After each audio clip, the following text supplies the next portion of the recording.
reason why I found it worth my while this morning to get on a plane specifically for this meeting is that I think that what is happening at Royal Holloway actually will affect classics in Europe at large. And I will tell you why that is. I am here as a representative not just of Leiden, my own university, but actually of the 6 Dutch universities that collaborate in the Classics Research School Oikos. So these are the universities of Nijmegen, Groningen, Utrecht, 2 Amsterdam universities, and the University of Leiden. Whenever I speak to colleagues in Europe at this moment, Royal Holloway and its effect on classics will come up, and people are worried indeed.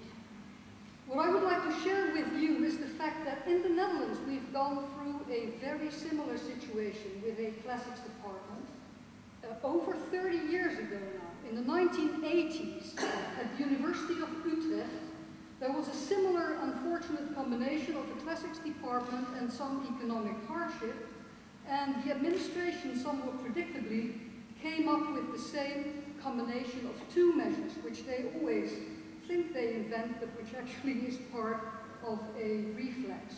One is to basically abolish the classics department and disperse its members over other disciplines, which seems more orderly somehow. So you put the historians with the historians, the philosophers with the philosophers.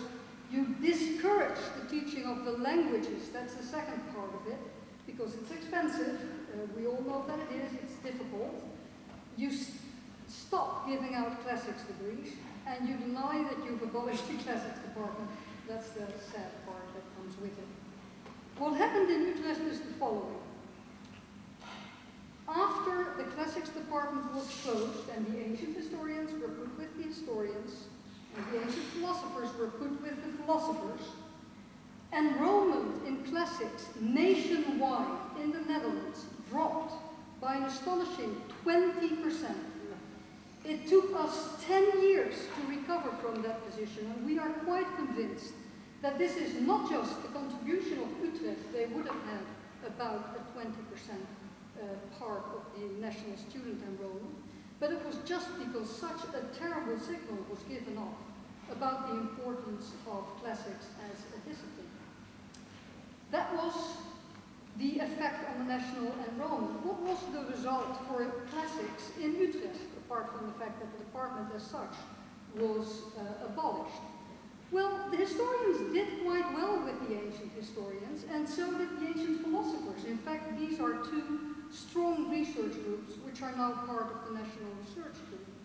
But the amputation was felt constantly, and over the past 30 years, people have tried time and again, sometimes even administrators, to reinstitute a department of classics, because clearly the interest was there, the competence was still around. It wouldn't have been that hard.